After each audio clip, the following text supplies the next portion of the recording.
Now this illustration deals with marking. In accordance with NEC 392.18H, exception.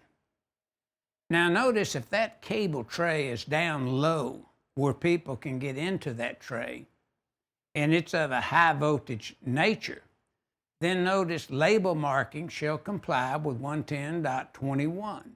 And there's a warning on there, black on orange, etc., whatever color that would comply with Z as in zebra 535.4, which works hand in hand with 110.21B as in boy, as well as 392.18H.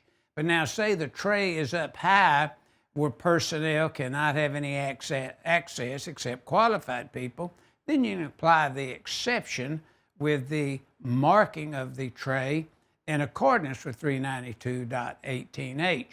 But notice the cable tray at the top. It has a cable tray with an arrow drawn to the tray.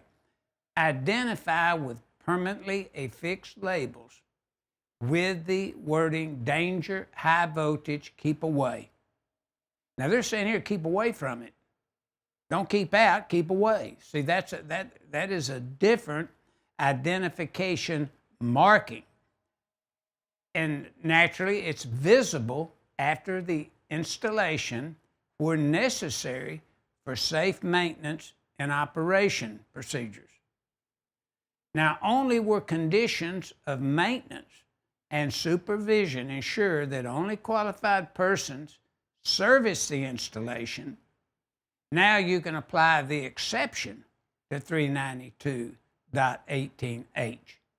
So this figure, an illustration, illustrates marking procedures on cable trays where the voltage is over 1,000 volts and where you have access around that tray just by unqualified people, and where only you have qualified people servicing and maintaining the cable tray installation.